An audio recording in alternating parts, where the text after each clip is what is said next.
Nos quedan días, no siglos.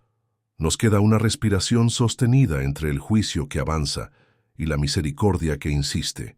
Nos queda una ciudad arrodillada que se levanta a la vez, una costa que aprende a hablar y un valle que reaprende a escuchar. Nos queda una cuerda que baja desde una ventana invisible para quien tenga el valor de aferrarse. Y hoy quiero decirlo sin adornos, para que la verdad atraviese como una brasa limpia que no quema para destruir, sino para cauterizar la herida antes de que sea demasiado tarde, y entonces no haya forma de volver a empezar con el corazón entero. Mi nombre es Elías Mendoza.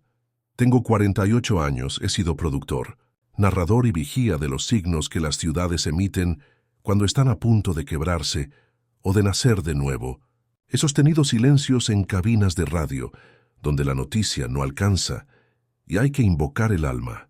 He caminado avenidas al amanecer para aprender el alfabeto de los pasos, y he cargado cuadernos con nombres que no se deben olvidar.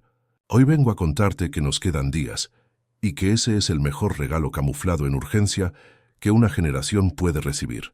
Vengo a contarte con la voz temblorosa y firme, a la vez que el norte clama justicia, y que la respuesta ya empezó como un murmullo que crece en Sinaloa y se expande como marea de manos abiertas. Porque lo más fuerte todavía estaba por venir, y esta vez lo más fuerte puede ser la compasión organizada si elegimos bien. Si estás conmigo en este episodio que no caduca, cuéntame en los comentarios desde qué ciudad me acompañas. Escribe el nombre exacto de tu colonia o barrio. Incluye tu país si estás más allá de nuestras fronteras.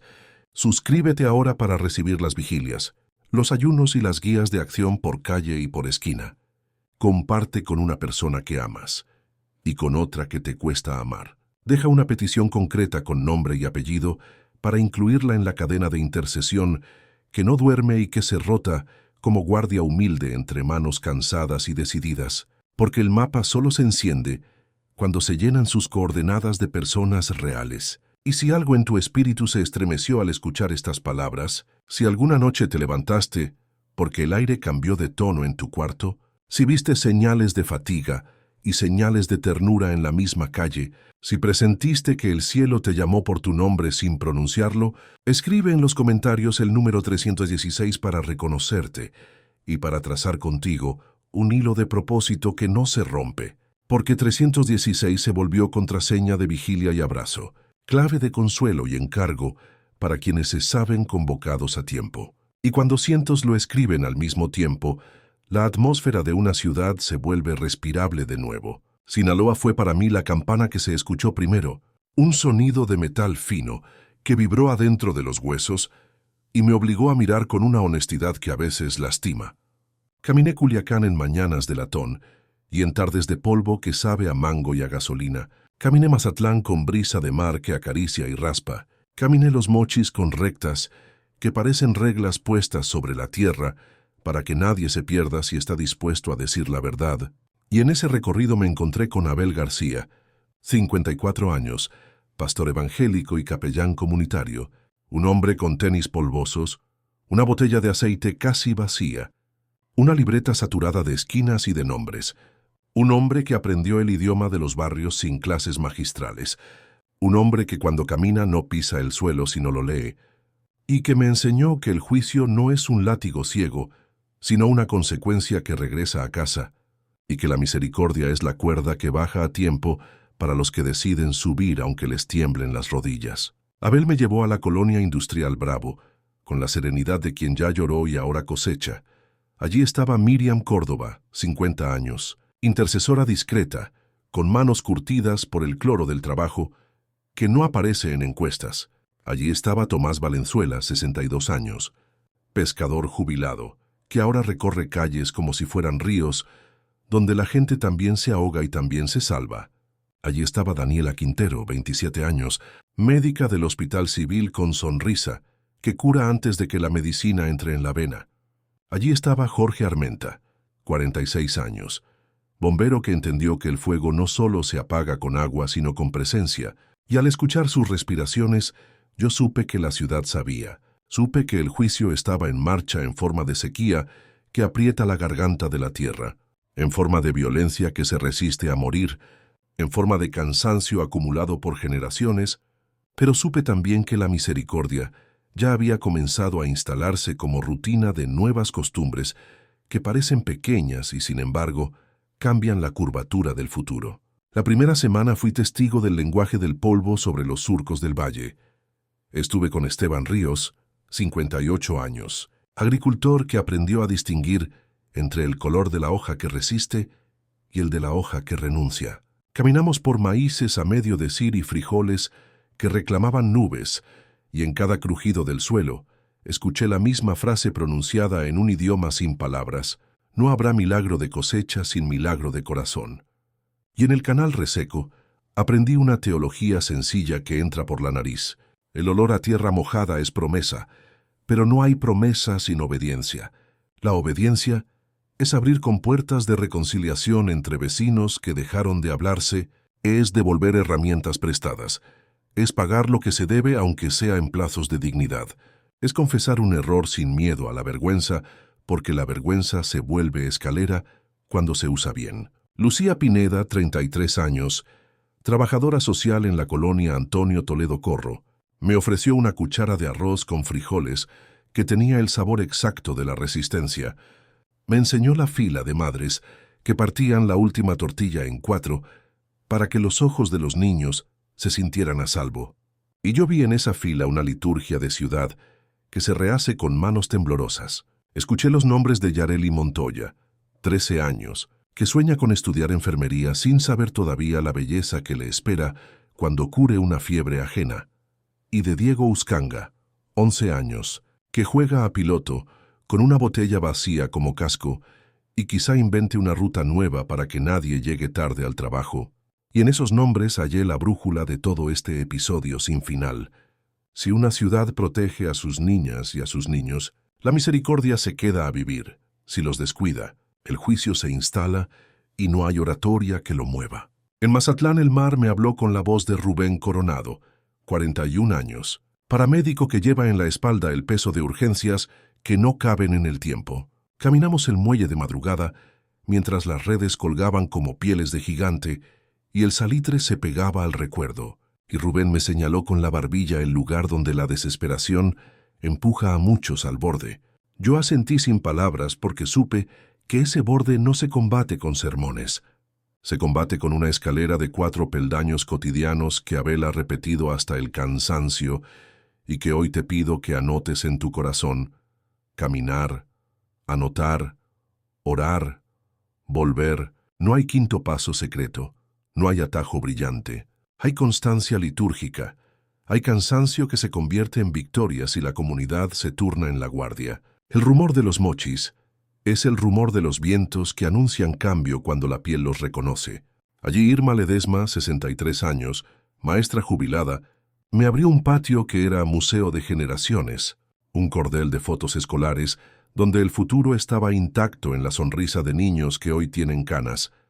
Ella me enseñó que el juicio también es memoria que se niega a ser editada.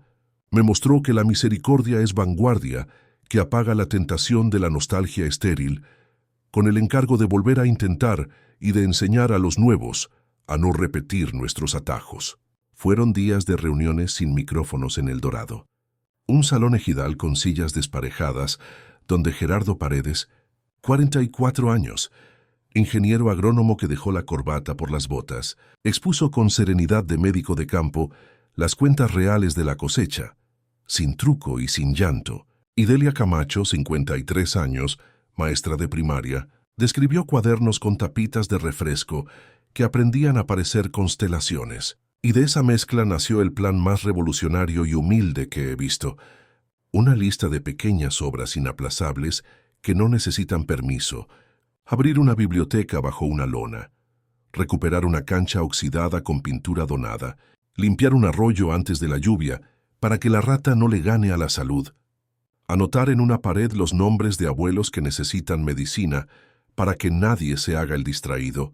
Y mientras escribíamos esos renglones, sentí que la atmósfera cambiaba, como cambia el aire al abrir una ventana en una habitación cargada. Badiraguato me habló desde la sierra con la voz de Mateo Beltrán, 19 años, que carga sacos de cemento y libros como si fueran parte de la misma construcción, y con la de Jorge Vizcarra, 57 años, promotor de salud que sabe dónde se escondió la esperanza y cómo invitarla a salir. En la cima la brisa me dijo el secreto, que se aprende cuando se sube con la pregunta correcta. Una ciudad sana es una ciudad con nombres propios pronunciados en oración y pronosticados en ternura.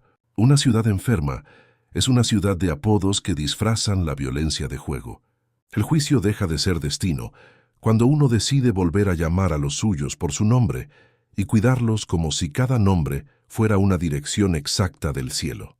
No te miento, hubo incendios que sonaron a cuentas viejas cobradas por la noche, bodegas que ardieron con cajas de secretos que ya no cabían en el subsuelo.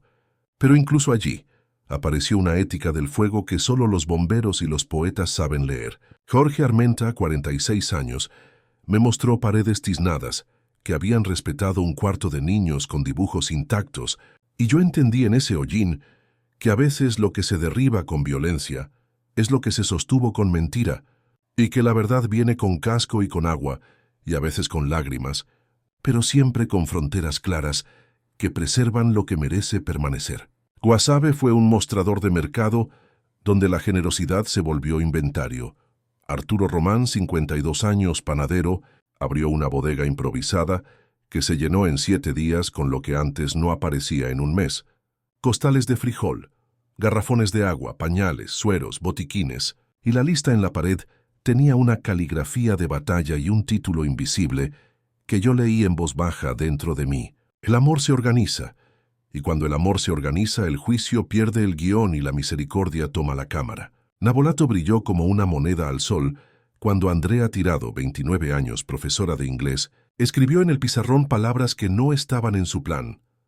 Compromiso, mañana, y la secundaria se convirtió sin permiso en aula catedral, donde las adolescentes aprendieron una lección que ninguna prueba estandarizada alcanzará a medir. El arrepentimiento ordena el futuro, y el futuro ordenado sabe mejor que cualquier excusa. Y al recreo supe que los adolescentes habían entendido porque no gritaron. Solo se miraron con una seriedad nueva, que a veces da más miedo que un regaño, pero produce milagros en cadena. El fuerte me enseñó el catecismo del barro en manos de Adelaida Verdugo, 61 años, artesana que humedeció una pieza agrietada y la convirtió de nuevo en posibilidad. Su taller olía a primera lluvia del mundo, a Dios soplando sin prisa, y mientras ella amasaba, pensé en las familias que se reblandecen con paciencia después de años de rigidez. Pensé en los barrios que recuperan elasticidad cuando el agua del perdón los recorre. Pensé en la ciudad como una vasija que vale la pena reparar con la técnica humilde del kintsugi del alma. No con oro, sino con historias compartidas.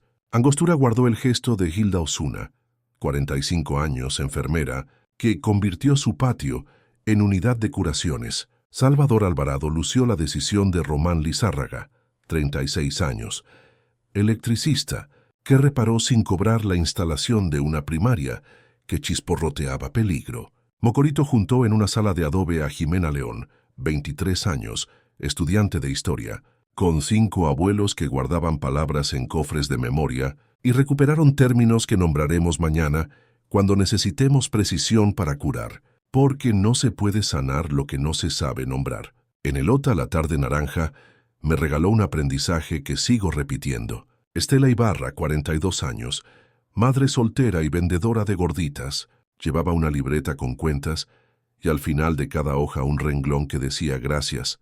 Ese renglón me demostró que la gratitud es inteligencia activa cuando escasea todo. Porque la gratitud organiza, despierta, convoca, multiplica, y cuando 3 adolescentes aparecieron con escobas viejas para barrer la banqueta, sin que nadie lo pidiera, yo vi en esas escobas un bastón de mando pasando de mano en mano a una nueva generación que no quiere heredar la costumbre de mirar a otro lado. En San Miguel Zapotitlán, el Círculo de Mujeres Mayo me recibió con un mantel de colores donde Herminia Buitimea, 66 años, que lee señales en el vuelo de las aves, y Diana Zazueta, 31 años, que trenza historias en el cabello de sus hijas, me enseñaron a decir equilibrio con la lengua y con los pies. El juicio llega cuando rompemos el equilibrio que sostiene a los vivos. La misericordia comienza cuando volvemos a adoptar el paso de la naturaleza, cuando dejamos de llamar desierto a lo que es apenas una pausa del agua y salí de ese círculo con una paz que solo llega cuando los pueblos originarios te prestan por un instante su reloj. El cerezo de Aguaruto me presentó a Ernesto Payán, 33 años, tatuado de errores y de posibilidades, que dibuja un bosque en una libreta cuadriculada, como si su libertad empezara a germinar en papel. Y al salir, entendí que muchos bosques esperan que nos atrevamos a plantar semillas en patios que no consideramos patios, que el juicio puede ocurrir tras las rejas, pero puede también vencerse con huertos, si hay disciplina de riego y paciencia de alba. Y me prometí volver con semillas y con un maestro de tierra que quiera ser capellán de raíces. Este episodio Evergreen es un llamado que se renueva cada vez que alguien decide que su banqueta merece amor, que su canal debe ser agua y no basura, que su esquina puede ser territorio de ternura. Por eso te pido que vuelvas a escribir el número 316. Si alguna escena te recordó que tu historia personal está conectada con la historia de tu calle, deja el nombre de tu colonia. Suscríbete para recibir los turnos de vigilia y las guías semanales de acción. Comparte con quien te ofreció pan cuando el hambre era otra cosa. Además de metáfora, porque el arrepentimiento que no convoca comunidad se queda en remordimiento, y el remordimiento se pudre si no se convierte en reparación. Quiero detenerme en el aguacero que llegó sin trueno después de semanas de cielo cerrado, una tarde en que la lluvia decidió entrar de puntillas para no asustar a nadie. Las primeras gotas levantaron un olor a tierra que partió en dos el pecho de muchos. El valle respiró por los canales. El maíz terco levantó la cabeza. La sierra lavó sus pinos. Mazatlán se volvió caricia. Guasave brilló como bicicleta recién pulida. Y yo me senté en una banqueta y lloré sin ruido, porque comprendí que la misericordia llega como aprendizaje, no como premio. Llega como agua que bendice lo que la obediencia preparó. No todo fue fácil. Hubo noches donde la violencia intentó retomar su protagonismo. Hubo camas de hospital donde la paciencia fue el único analgésico. Hubo sillas con abrigos colgados, esperando lo imposible.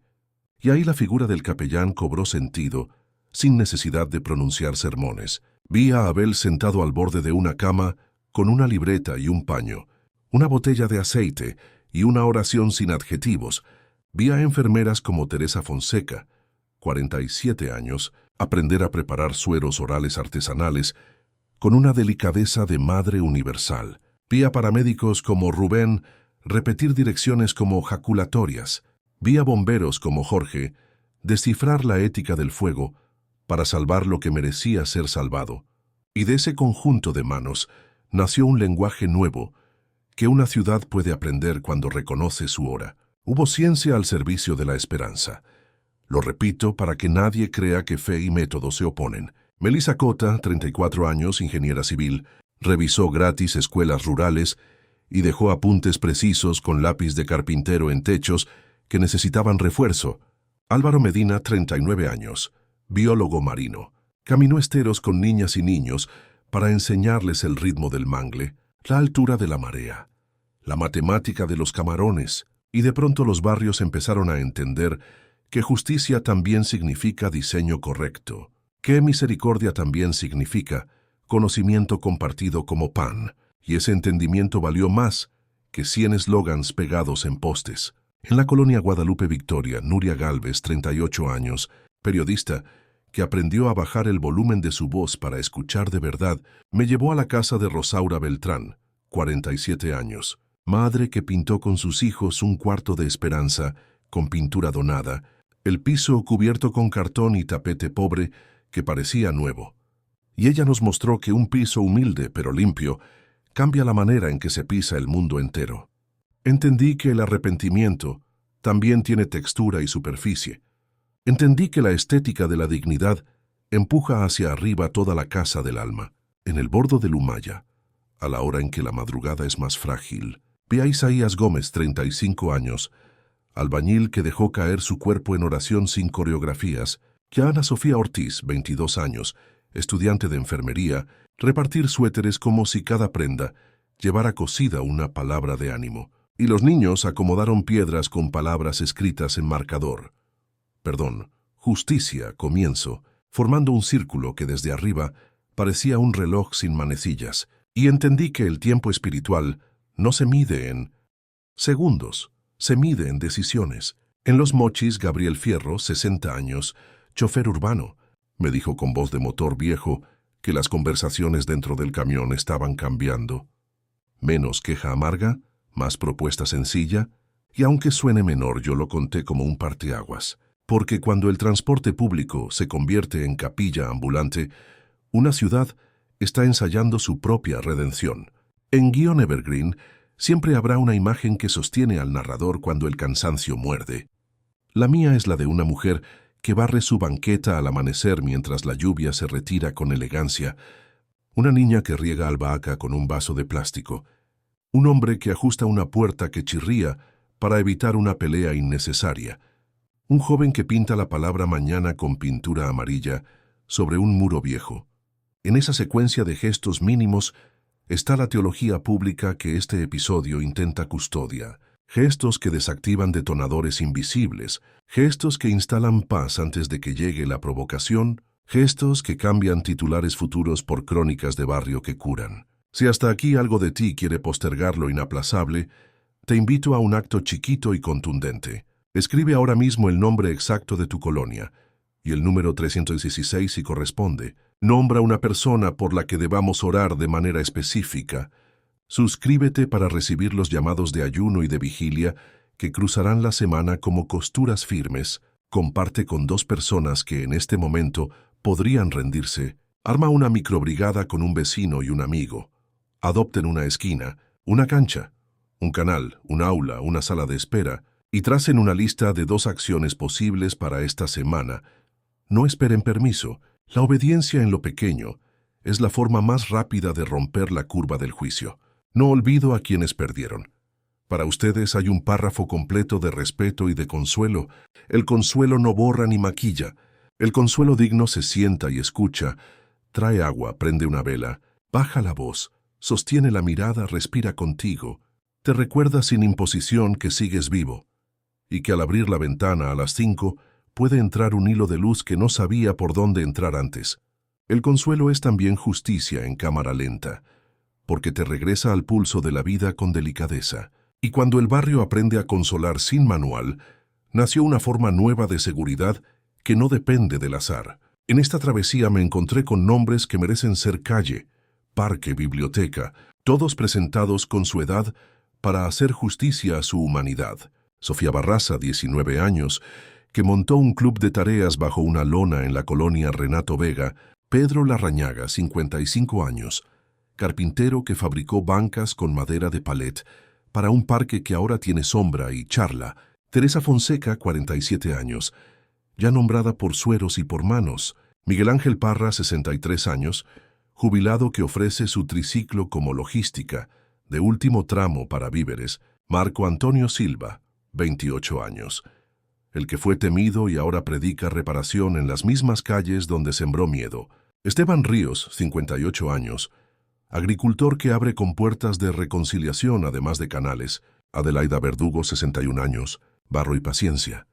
Melissa Cota, 34 años, cálculo y ternura. Álvaro Medina, 39 años, marea y humildad. Y una lista que no cabe en un episodio, porque para eso están las ciudades, para seguir escribiendo nombres donde otros solo ven números. En este punto del llamado que no caduca, necesito recordar la aritmética secreta del bien. 2 o 3 reunidos con intención limpia multiplican 20. 5 mujeres que se turnan para acompañar embarazos de alto riesgo bajan un índice. 6 jóvenes que limpian un arroyo alteran el mapa de las ratas y con ello el mapa de las enfermedades. Un mecánico que arregla gratis el patrullero y exige rondas más frecuentes cambia la curva del delito en su cuadra. Es una maestra que decide incorporar la palabra mañana a su clase de inglés, injerta futuro en una gramática cansada. Un panadero que imprime frases en servilletas educa a toda una fila con calor y harina. Quien pregunta qué es arrepentirse en una ciudad donde todos parecen tener prisa, Yo contesto sin teología de escritorio, que es aprender a pronunciar de nuevo palabras sencillas y salvarlas del ridículo. Perdón, comienzo, reparo, devuelvo, cambio, vuelvo, y es convertirlas en acciones de banqueta. Es barrer antes de reclamar, es pagar antes de opinar, es llamar al vecino por su nombre. Es mostrar a los hijos cómo se prepara un suero, y no solo un reclamo. Es honrar a los viejos pidiéndoles su receta para el insomnio del alma. Es escribir un renglón de gracias al final de cada hoja de cuentas. Es quitar el chicle del piso del templo y del camión, que parece menor pero significa mucho. Nos quedan días, y ese plural no es amenaza sino oportunidad. La vida se decide en días, no en épicas cinematográficas, días con olor a pan, a jabón, a sudor honesto, días con nombres, días con tareas, días con lista, y en cada día hay dos caminos: seguir como si nada hasta que el juicio se cristalice, o doblarnos a tiempo y trabajar en red para que la misericordia se vuelva costumbre. Y ya que este episodio es evergreen por diseño, quiero dejar un orden simple que funciona en enero y en septiembre, y en cualquier martes suspendido: oración al amanecer por tu calle con nombres propios, acción pequeña antes del mediodía que mejore una esquina. Escucha atenta por la tarde a alguien que nunca escuchas. Gratitud anotada por la noche con un gracias último, dirigido a quien hizo algo bueno por ti. Si repites ese ciclo 7 días, tu barrio tendrá otra música. En Culiacán, Mazatlán, Los Mochis, Guasave, Navolato, El Dorado, Angostura, Salvador Alvarado, El Fuerte, Badiraguato, Mocorito, Elota, San Miguel, Zapotitlán y en tantas sindicaturas que merecen nombrarse una por una, vi brotar la misma melodía tímida que ahora se vuelve coro. Una mujer barriendo al amanecer, un niño pegando estrellas de papel, un joven pintando la palabra mañana, un bombero enseñando ética del fuego, una enfermera haciendo ciencia de cocina, un capellán escribiendo en su libreta coordenadas de dolor y de esperanza. Y si esa melodía te alcanzó aunque vivas lejos, entonces también eres parte de este episodio que no caduca, porque la misericordia viaja más rápido que cualquier camión. A quienes esperan señales grandiosas, les digo con cariño que las hay, que a veces la lluvia cae cuando nadie la pronosticó y el canal revive de golpe. Pero la mayoría de las veces, la señal es pequeña y obstinada. Una servilleta con una frase, una libreta con un renglón de gracias, una escalera que pasa de mano en mano, un abrazo que no opina, una lámpara que se apaga temprano para ahorrar para alguien más. Si buscas esas señales en tu calle y decides imitarlas, este episodio habrá cumplido su promesa. Yo, Elías Mendoza, 48 años, cierro esta entrega con la imagen que me sostiene en cada madrugada, una ciudad que despierta y escucha una música que no sale de los noticieros, sino del corazón de su gente, una ciudad que entendió que el juicio se desarma con obediencia minúscula y que la misericordia se expande cuando 2 o 3 se ponen de acuerdo.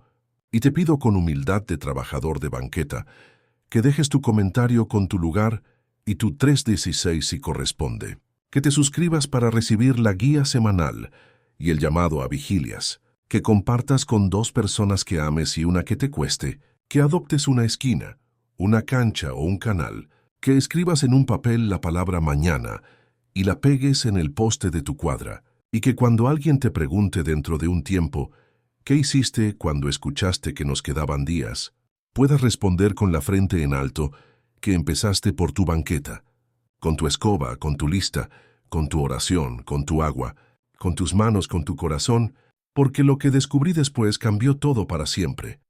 Entendí que este llamado no expira, y que la cuerda sigue bajando cada mañana, y que el norte clama justicia, y ya aprendió a responder con misericordia organizada, y que Sinaloa con Abel García, 54 años, y con cientos de nombres que hoy llevan edad y destino, nos está enseñando a todos la coreografía antigua de un pueblo que se salva a sí mismo con la ayuda del cielo, paso a paso, día a día, banqueta por banqueta, hasta que la palabra mañana deje de ser promesa y se vuelva costumbre.